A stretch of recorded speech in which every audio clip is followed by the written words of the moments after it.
WCBI News at 6 starts now. Good evening, everyone.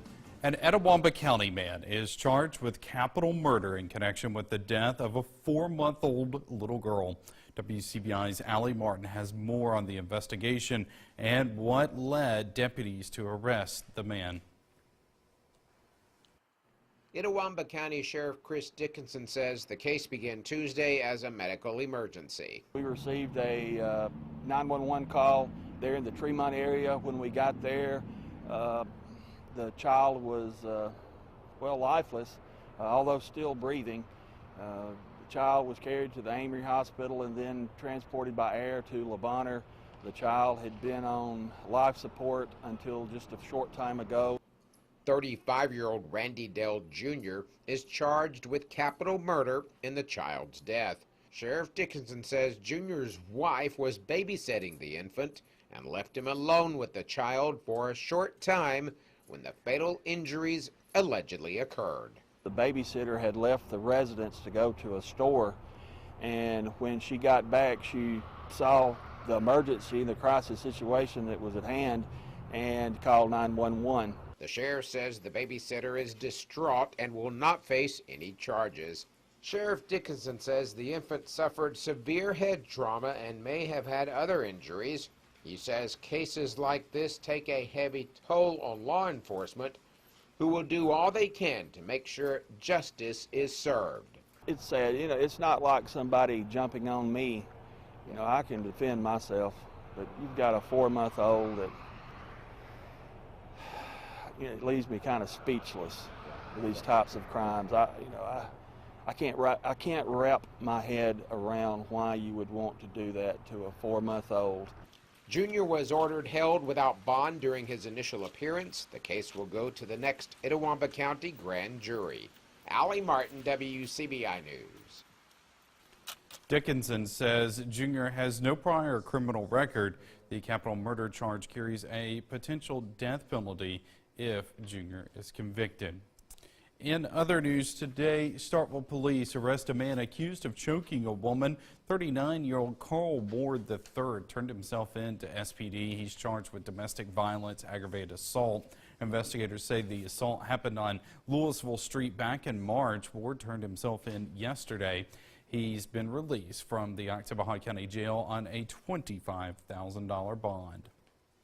Time to turn things over to Chief Meteorologist Keith Gibson. He joins us with a very wet first look at our forecast. Keith?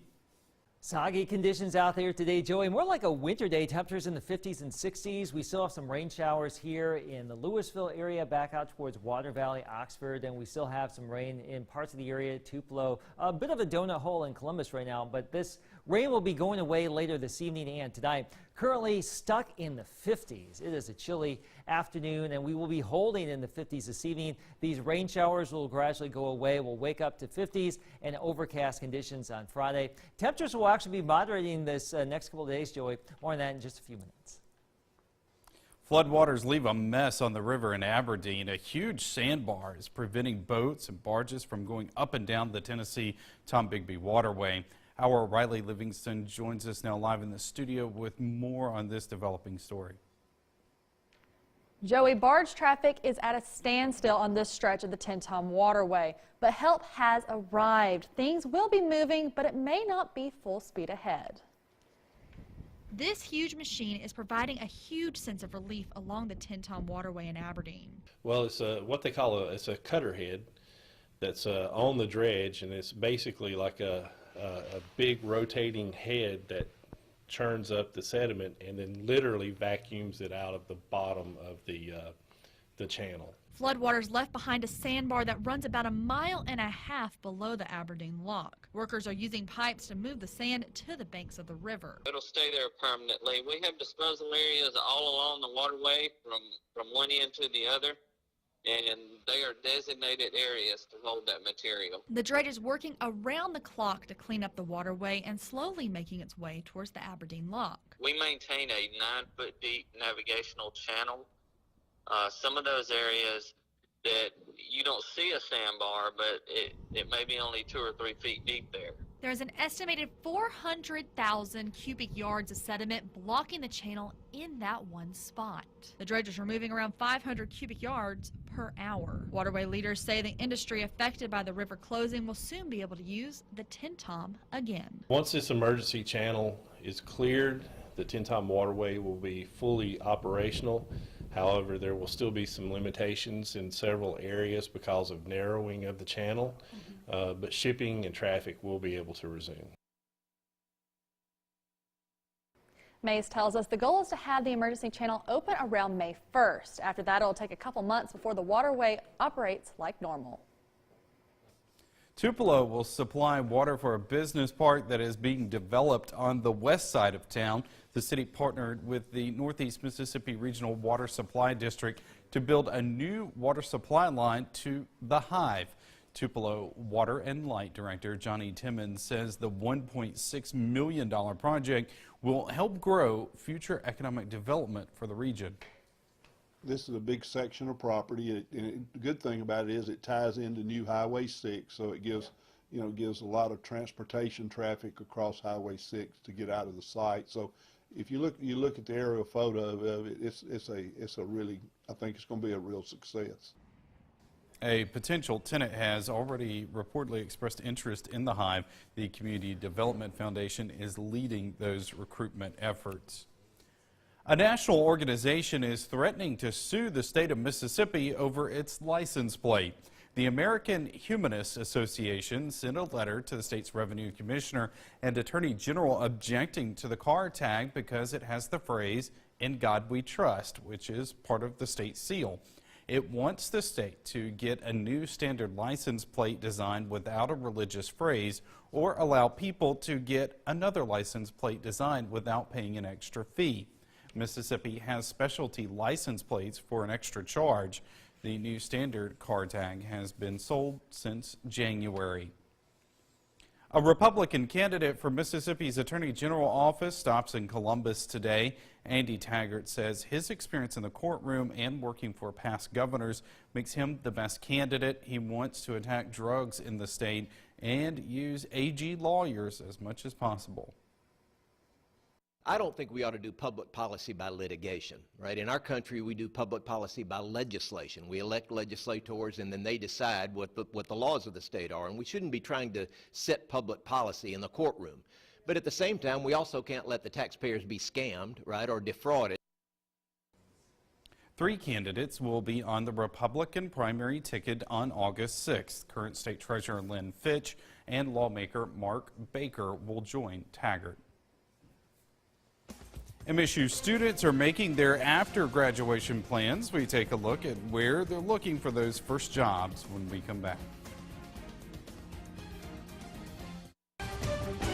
You're watching WCBI's News at 6 with Joey Barnes.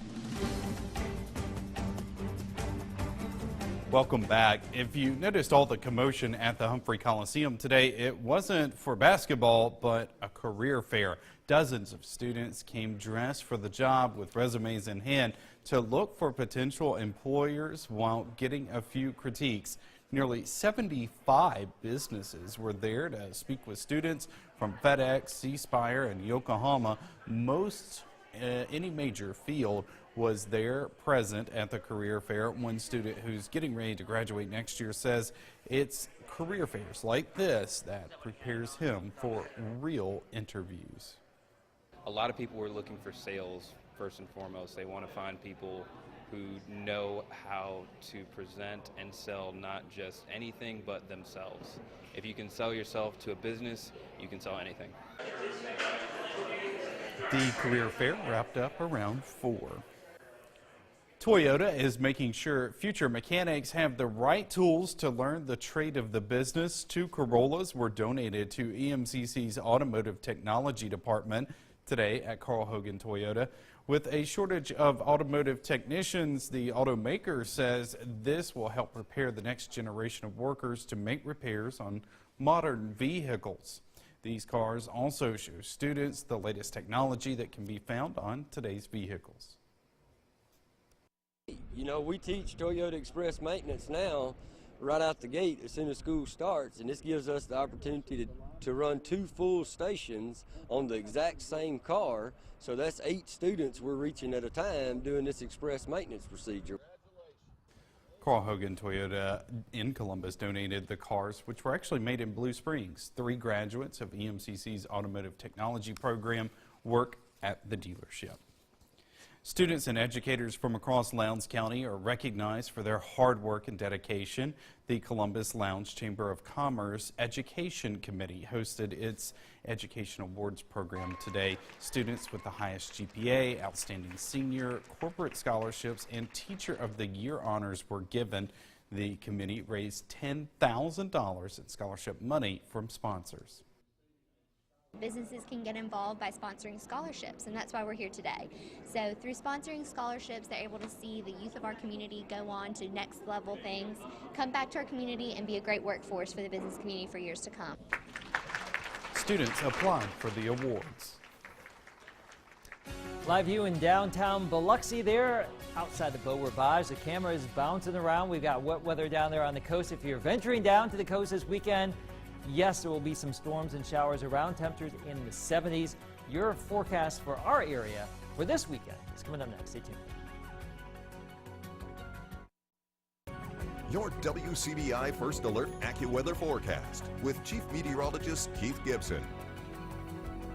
Extensive cloud cover today. The air pretty stable, 50s and 60s for highs, and look at the showers coming on in Durham's Pharmacy, West Alabama today. We expected rain and storms. We had some rain, some thunder showers, no severe weather, nothing strong around here because we stayed stable, and we just have some showers still lingering here in the Golden Triangle area, some additional rain back out towards Tupelo and Pontotoc, and it's still raining out there in Calhoun County in Bruce and Calhoun City. So we have rain around here, the back edge not too far away. The heavier rain, the lightning down to our southwest, that has been to our southwest all day long. That's where it's going to stay. As we check out Futurecast, we've popped on some lightning here. You can see as we go forward, the better lightning potential, the heavier showers and storms staying to our south. And then all the rain goes away this evening.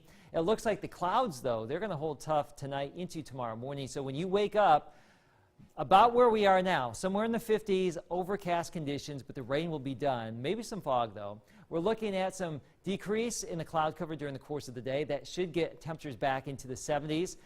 Now, some of these low clouds, you know, will be tough to get rid of sometimes, and that could be the case tomorrow. So don't freak out that the whole day is going to be a disaster if it's overcast when you open up the windows in the morning. But as we go through time, we should start to see an improvement as far as the cloud cover situation giving way to a little bit of sunshine and warmer temperatures from the 50s into the 60s and then eventually into the 70s. Your Saturday, 82 degrees, a chance for a few afternoon and evening storms, around 80 Sunday, and also a few more storms possible. Now, there's an opportunity for some stronger storms here this weekend as we are going to be more humid, warmer as we just mentioned, areas of storms from time to time. This is not a slam dunk severe weather episode here. We can't really time it out too well because we just don't know exactly where these things will pop up. But Saturday morning should be fairly quiet. As we get into the afternoon and evening Saturday, there will be this warm front lifting to the north. That could spark some storms. And yeah, some of those could be on the strong side. Also into Sunday too. Maybe not too active in the morning, but as we heat up, we may see clusters of storms around. There could actually be a big complex of storms that develops along the coast Sunday. If that were to happen, that could stop a lot of storms around here. So suffice to say, we have a chance for some rain and storms from Saturday afternoon through sometime Monday. There could be some strong storms in here. We'll keep you updated. We'll watch it all weekend long. Next week, Tuesday and Wednesday, pretty quiet and more April-like temperatures here for the next 7 days, 70s and 80s.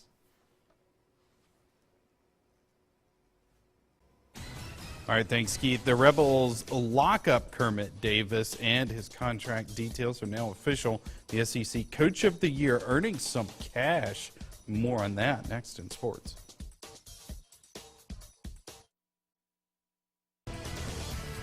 WCBI Sports with Tom Ebel is brought to you by your local Ford dealers. Go further.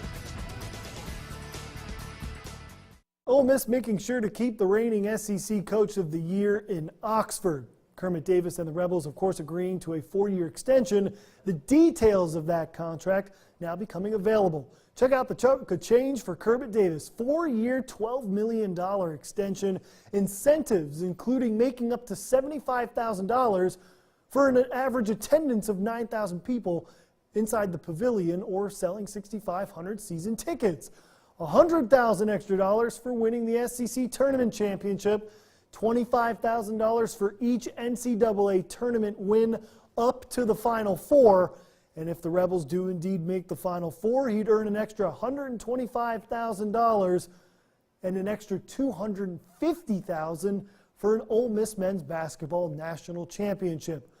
Rebels athletics continuing to invest in its future in the basketball side. The Rebels extending Yolette McPhee-McEwen to a new 4-year contract extension that runs through 2023. The Rebels improved its SEC win total in Coach Yo's first season, while also taking down a ranked opponent on the road for the first time since 2011 with its win over 16th ranked Kentucky. Southern Miss hires former Troy Vice Chancellor of Athletics Jeremy McLean as its newest athletic director. McLean, a Holka native, spent 3 years as deputy director of Southern Miss Athletics before taking the job at Troy in 2015. During his time at Troy, the Trojans' athletics set attendance records in almost every major sport. Mississippi State responds to its series loss to LSU in a big way, bashing Louisiana Monroe 21-8. Warhawks getting the touchdown plus the 2. The 20-run runs for the Bulldogs being the most since 2010. The Bats obviously woke way up, especially Jake Mangum, batting 5 for 6 in the win along with 3 RBIs. The 5 hits moves Mangum 3 hits away from topping Jeffrey Ray as Mississippi State's all-time leader in hits. He's also 6th on the SEC's all-time list. So taking a look at the schedule for this weekend against Tennessee, there's a very good chance Jake Mangum will be welcomed back to Starkville as the Bulldogs' all-time leading hitter. Friday at 5:30, first pitch, Ethan Small set to take the mound. No surprise there. Saturday at 5 p.m., JT Ginn on the hill remaining the same. First pitch at 5 p.m. And then on Sunday, Peyton Plumlee, the projected starter for the series wrap-up. MSU sweeping Tennessee a year ago in Starkville, but was swept the last time they were at Robert M. Lindsay Field. Ole Miss with a big opportunity to bounce back after its midweek letdown against North Alabama. The Rebels set for a weekend series against top 20 ranked Florida. The Gators have won 6 out of their last 8 against the Rebels, the most recent being a sweep in Gainesville back in 2017. Ole Miss and Florida beginning its series at 6:30 p.m. tomorrow. No surprise again, Will Etheridge on the mound for the Rebels. Saturday, late first pitch, 7 p.m., Doug Nikhazy set to start for the Rebels. Big day for Oxford with the Grove Bowl also happening at 3 p.m. on Saturday as well. Sunday set for a 1:30 p.m. first pitch with the illustrious TBD set to pitch. Rebels still searching for its Sunday man. That'll do it for sports. We'll have the last of your forecast coming up after the break. A little bit better tomorrow. The rain will taper off later tonight. This weekend, warmer. Spring-like temperatures here, 80s return. Now, there could be some storms around here from late Saturday through Monday. Some of those could be on the stronger side. Still not a clear-cut solution there, but it will be warmer. It's not going to be an all-Saturday washout if you do have Saturday plans, though. So that is good. Some drier weather next week. We may actually see a little bit more interesting system next Thursday. We'll see, though. Well, you know what they say about April showers. Right? Mayflowers. There you Already go. got them, though. That's true, we do. All right, thanks for joining us.